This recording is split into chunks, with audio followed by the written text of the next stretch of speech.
We're here today with Rayne from Roads to Peace, who's going to talk to us a little bit about what she does and what the organization does. Welcome. Hi, thanks for having me. I wanted to start off this conversation by asking the both of you what you think we do. I know a good amount, so I'm going to let Megan answer that. I think that you help families in need, specifically with domestic violence situations, but I'm sure you do more than that, so that's why you're here. So one thing, we serve both domestic violence and sexual assault survivors and their loved ones. So somebody can call into our hotline and maybe they know someone who is close to them who's experiencing domestic violence or sexual assault and they want to know how to help them best. They can also call us.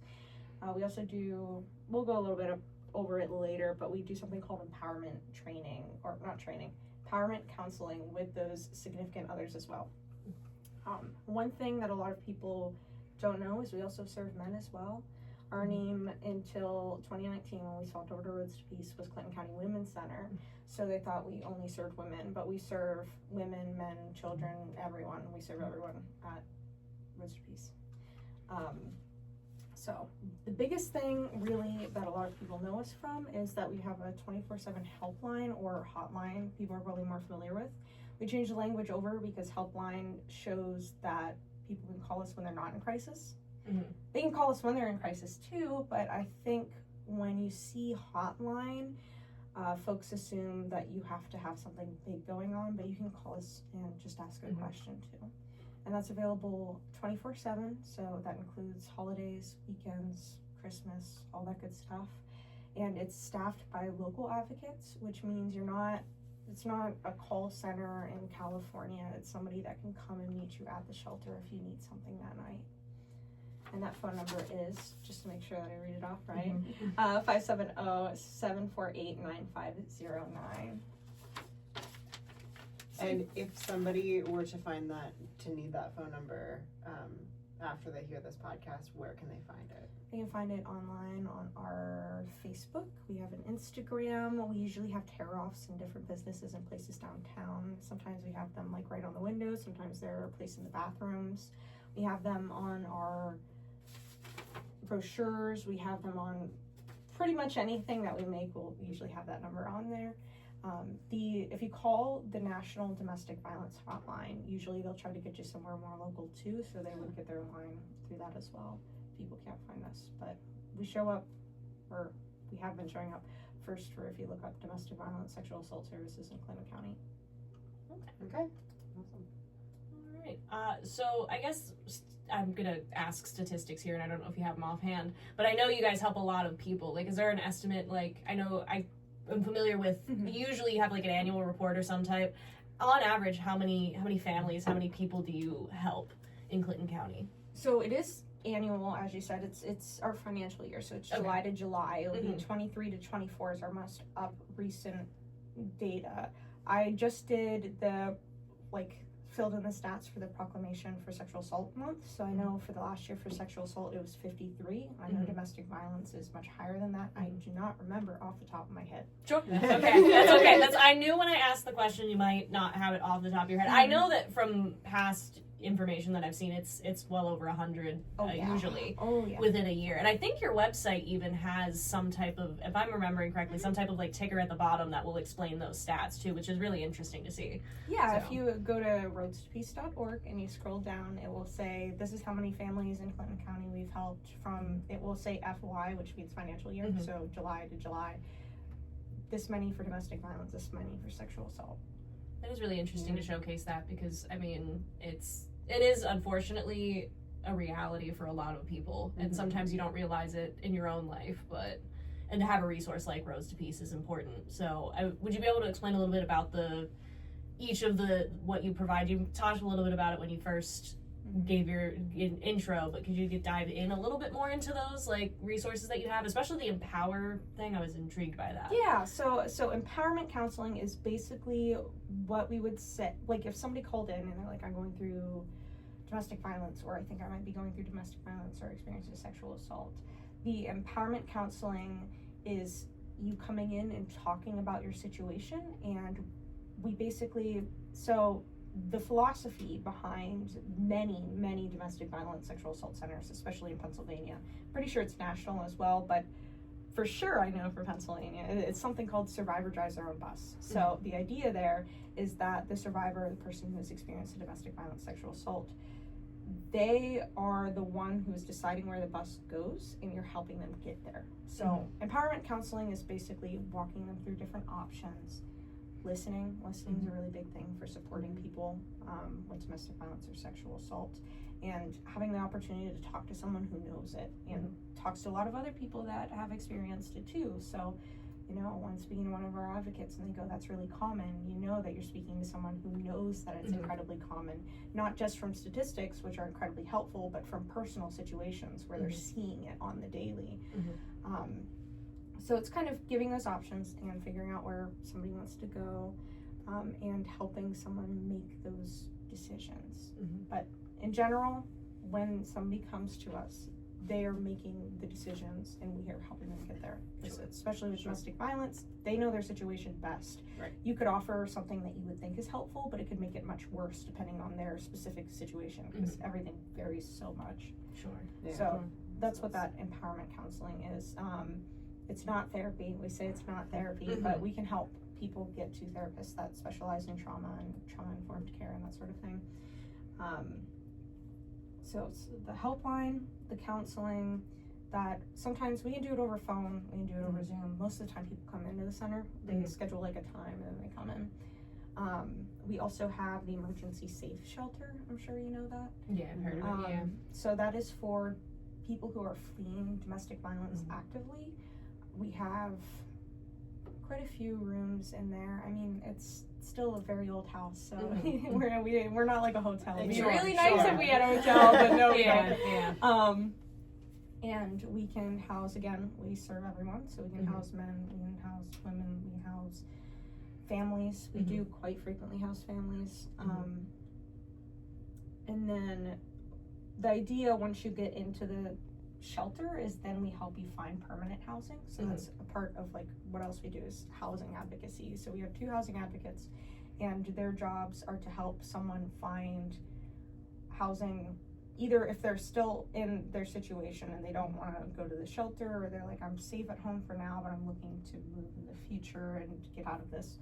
They help them find, either apply for housing if that's where they're looking into, or help with like some landlords that we know will help with people who are experiencing domestic violence, or sometimes part of domestic violence is financial abuse. So one thing somebody else can do is completely ruin your credit.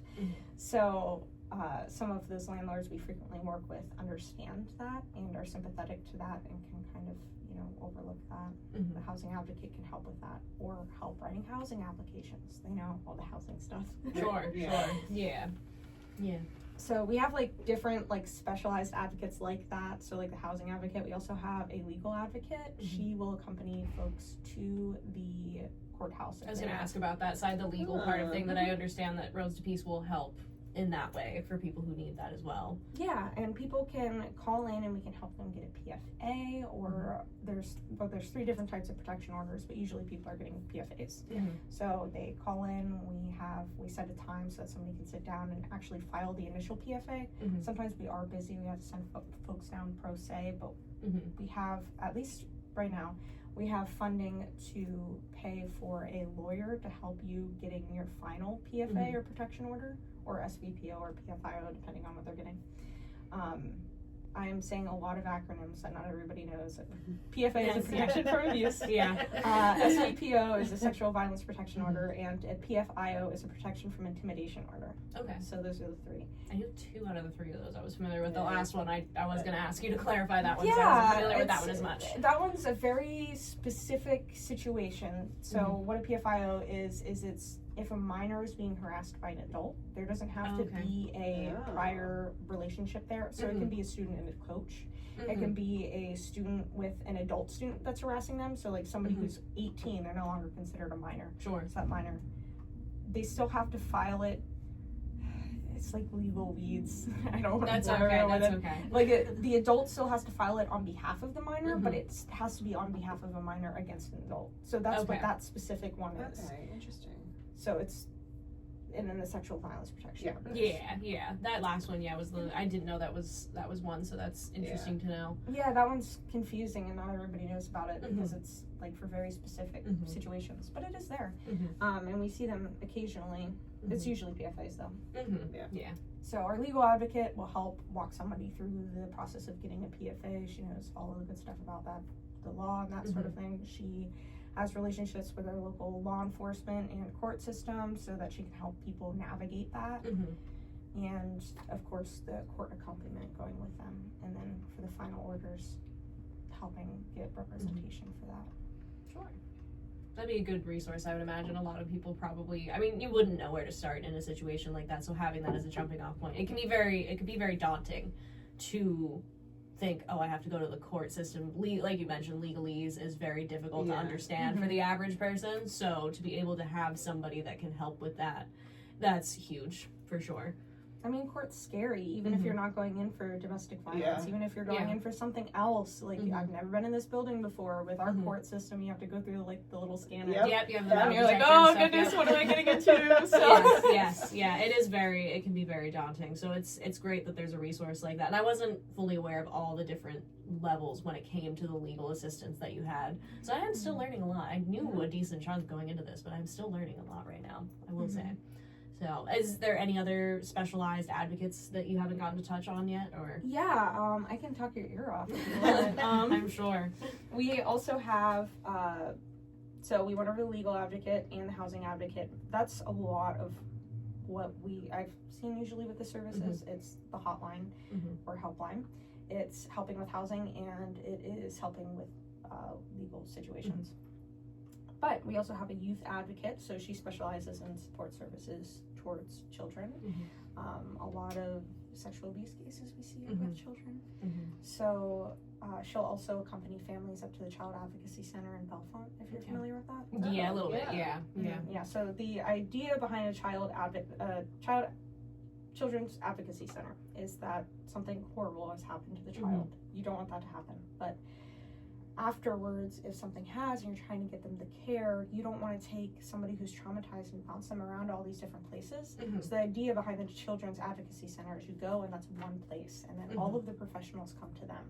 Oh, that's nice. Yeah. So when they're doing, part of that sometimes is forensic interviewing. So they're interviewing the child, they're in another room, the parent is not with the child. So one thing our Marisol is her name, sorry. One thing our youth advocate does, our Marisol, and she'll sit with the parents and she'll kind of walk through what's going to happen, what to expect kind of from that process. Sure, that makes sense. Yeah, so we have the youth advocate, and we're all cross-trained, so we can do a little bit of what the other person does. Like, I know the process of starting that housing. Now, the weeds, I would get one of my coworkers who knows it a little bit more, but for the most part, we're all cross-trained. Like, they sat me through on how to file a PFA and the system for that and all that good stuff.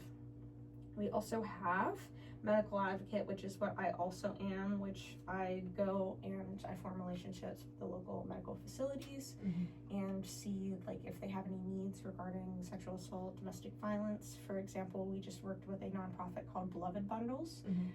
They made Beloved Bundles, but they're called Project Beloved, and they're based down in Texas. And what those Beloved Bundles is it's in a gym bag that are different colors. And a part of getting a sexual assault evidence collection kit is a lot of the times taking the clothing because that's evidence. So what are you going to leave in? Scrubs?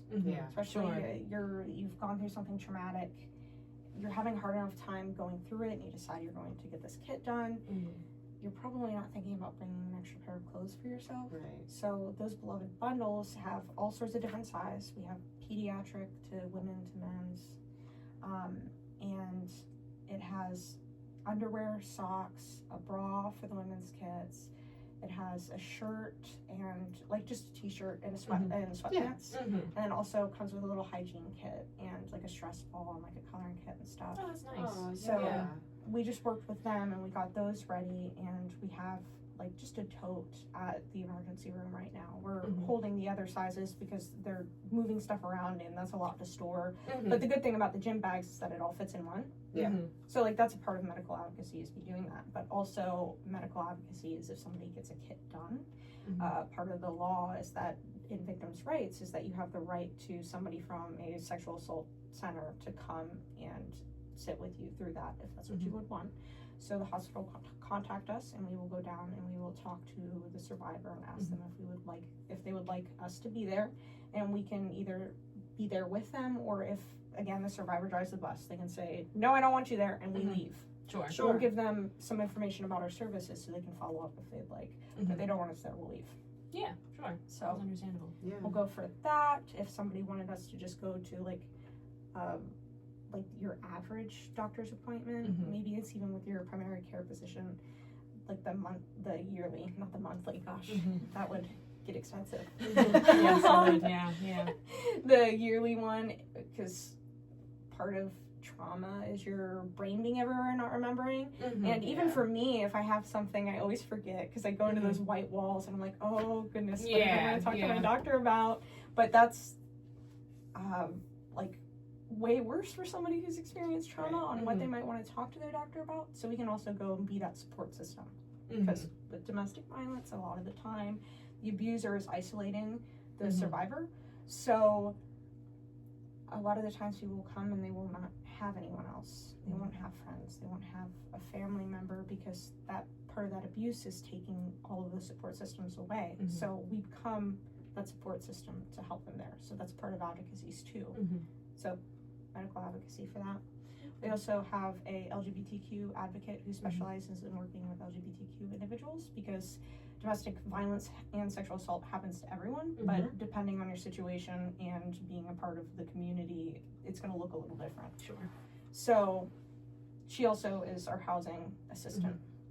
And again, we're all cross-trained. So Sure, absolutely. I'd imagine with this type of work, you would need to be able to understand how, maybe not in depth, but how each piece works, just in case you would need to utilize that. So like that makes people sense. go on vacations, or maybe someone's sick. You still want to be able to help them and start them.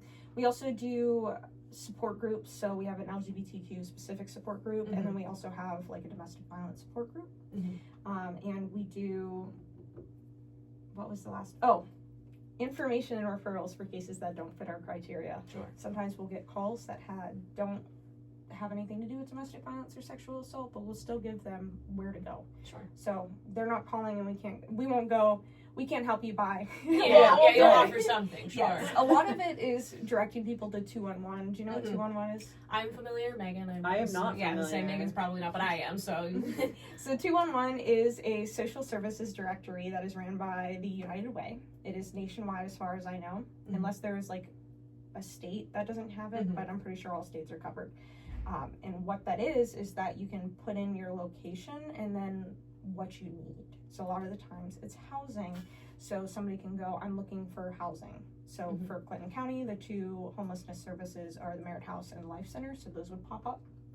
Or you could call in and they'll give you the direction to go. Or like asking about pet food. I found out through 211 there's a pet food bank in Bellefonte. Yes, yeah, I was slightly aware of that, I did not know that. So, yeah, you can pull it up and say, I need help with utilities this month, and it will tell you who might be able to help you with utilities. Or, again, you can call them. But I usually am looking at the website, but people most of the time call in. Yeah, because it's an easy number to remember, 211, so. It's like those other numbers, like 911, Yes. 988 for the suicide hotline, 211. There's a few others that are slipping my mind, but I know there's a lot of like number. Yeah, there's ones that offer specific. 211 is kind of a very good catch-all, I know, from what I've heard for a lot of things like that. So it makes sense that would be the direction to send somebody in if you can't help them, for sure. It's like a jumping off point. Yeah, it is a good one to get them where they need to go, for sure. Yeah. Now, you mentioned about the groups, the domestic violence survivor group and the LGBTQ plus support group. Do you have specific times you meet for those, or? So we are working on getting the domestic violence support group back up at the moment, so we don't have dates and times. And then for the LGBTQ support group, you can contact us and we'll give you the time and date. I think Tiff was thinking about moving where it was. Okay.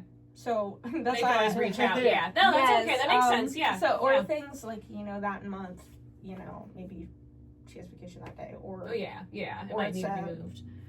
It wouldn't be Easter because Easter's on a Sunday, but it's Tuesday. Yeah. Christmas was on a Tuesday. Sure, if there's a holiday or something. Yeah. Now, do you guys have you said social media? Do you guys update these things on your social media if something like that change were to happen, so people are aware of? Okay. I know for the LGBTQ support group and the other support group when it happens, I know she'll specifically reach out to people she knows normally comes, but we'll also post on Facebook hey, it's postponed this month, or we won't be having it this month. Okay, that's good to know for people who may not want to necessarily reach out but still want to keep track of it in case they want to go. They can have another resource for that as well. So that's good to know. Yeah.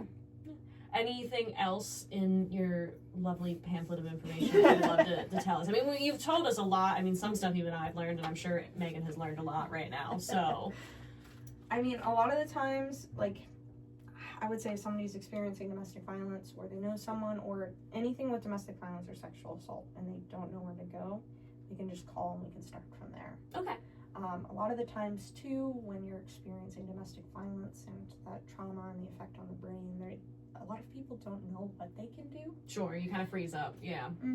Yeah, so moving through those sort of things. Really the other thing that we do is we do community education and events. So Sexual Assault Awareness Month is coming up at the end of April. We'll have a display in Triangle Park about sexual assault. There's a few events we're doing with the university coming up.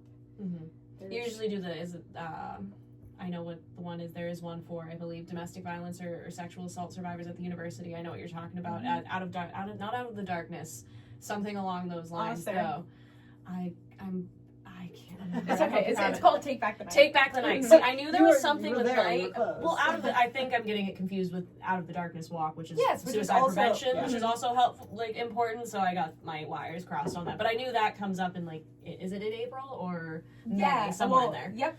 April is Sexual Assault Awareness Month. They are planning on doing it. We are somebody who comes and helps, but the university usually plans that. Okay. We'll have the display, and then for Domestic Violence Awareness Month, which is October, we have the vigil for people who have lost their lives in Clinton County, and then a bunch of other events depending on what's going on. Because I think I just saw City Council approved for pinwheels in the park. I believe that's specific for child abuse awareness. We that's also going to be in in April. That. Yeah. We have a bunch of pinwheels in one of the offices upstairs. So, and that represents what each child is. It in Clinton County? Do you know? I can't remember off the top of my head, but I know the pinwheels have a significance on the number of them. I think it's the amount of child abuse cases that have experience in the county. I know that's how some counties do that. I don't know if in our county it's just a display to show how big it is. Sure, that visual, yeah. I know a lot of counties do it that way, but I'm not positive exactly how we do it. Sure. I just remember seeing it was April 1st through 7th, I believe, is when they're planning to do that. So I figure while we're on the topic of the events for this stuff, I would throw that out there because it's fresh in my mind. Yeah, and I always post it. Well, I always post on Facebook when events are coming up too, and Instagram because we have the two. I usually just cross post between the two. Now, what is the name? Is it just Roads to Peace on Facebook, Instagram? What for people want to search for it if that's the name or if not? you search Roads to Peace, it should come up. I think the specifics is Roads to Peace 1979. I mean, I figured just for the search bar as long, because I know some organizations have to put Pennsylvania or something at the end, so I was just curious if it was just Roads to Peace or if there was any other added words on the title. Yeah, just to be sure. The one, I believe, has the date when we opened, but you can find all of that stuff too through our website, which is just roadstopeace.org. That's really easy. Yeah, that is scroll all the way to the bottom. It's got our social media down there. Has all the information on there. And you already answered the question I was going to ask to kind of segue to the end, was what somebody should do if they know somebody that has experienced domestic violence or they are themselves. And I mean, you already answered that with giving you guys a call at the helpline to kind of get you started. So, I mean, I think the biggest thing too is I know a lot of people, your gut reaction when you have a friend who's in a bad relationship is to just say to leave them. And it's not always that simple. There's a lot of barriers to leaving. Right. So listening to your friend and remembering that a lot of domestic violence is taking your control away and your power away don't engage in that with your friend as well. Don't Sure. tell them what to do. Just be there for them and see how you can help them. Mm-hmm. Which doesn't, and I know it's so frustrating, especially when someone's treating someone else really bad. You want them to go away. You want them to leave Sure. them. But they're already being told what to do all the time. So you don't want to add to that. And there might be several barriers on why they can't leave yet. So just Right. being there and not pushing them away can help a lot. And if your first gut reaction to something is to tell someone to do something, they're less likely to tell you about it. Absolutely, that's true. understandable. Yeah. Is there anything else before we wrap up, or do you think I feel like you've covered almost everything, it sounds like. And obviously, if people want to know more, they can contact you at Rose to Peace, or they can visit the website. So I was gonna say, there's gonna be, as soon as we stop, there's gonna be something I think of, and I'm gonna be like, oh God, I forgot. It's good to know that anybody can go to roadstopeace.org or contact you guys at Roads to Peace to learn more. So And the helpline number one more time is 570-748-9509, and it's 24/7. perfect. There will be somebody who answers it. It rings all of the phones in the building while we're there, and then when it's overnight, it will go to our on-call staff. So there's always someone there. Good to know. Well, we really appreciate you coming in and educating us, both of us too. I thought I knew it all, and I didn't. Yeah. And our listeners on what you do, and hopefully it can help somebody out there. Yeah. Yeah, thanks for inviting me. I really appreciate it. Thanks for being here.